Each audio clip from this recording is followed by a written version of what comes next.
সমস্যা তো হাতের টিয়া দিয়া আমার ফার্সিটা চলে।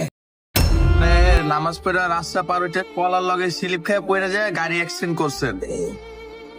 আল্লাহ, অনেক টিয়া ফলে তো অনেক অদ্ভুত পরে খায়। এই যে ওনার পায়ের এই অবস্থা, উনি পা নিয়ে হাঁটতে পারে না। উনি এখানে শিক লাগানো ছিল, ওইটা উনি বের করছে।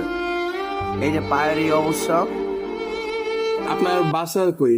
আমার বাতা বুদ্ধিজীবী জামি মতে বুদ্ধিজীবী জামে মসজিদ।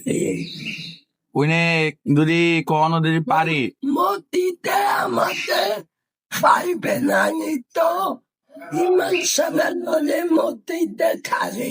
ইমাম সাহেবের লগে আপনার মসজিদে থাকেন, তাই তো? কিভাবে হয়েছিল?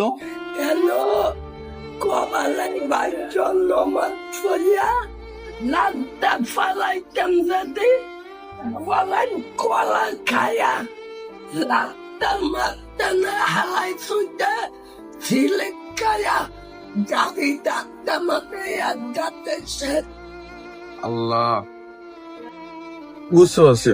আমার পক্ষে তো আপনার এত টাকা দিয়ে গাড়ি বানায় দেওয়া সম্ভব না। আমি নিজেই আপনার করি, আমি চেষ্টা করব আপনার যতটুকু পারি, মানে এলাকার লোক মুখ যা আছে যতটুকু পারি আমি কালেকশন করে আমি আপনার বুদ্ধিজীবী জামে মসজিদ যাই আমি নিজ হাতে 1000 পারি, 1000 পারি, 10,000 পারি, যত উঠাইতে পারি আপনার জন্য আমি চেষ্টা করব।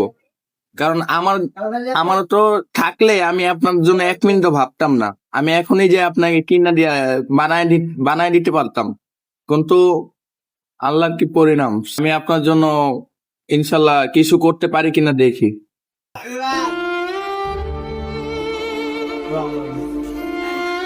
আপনার নাম?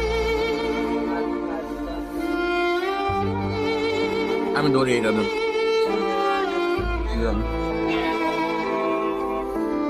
যান।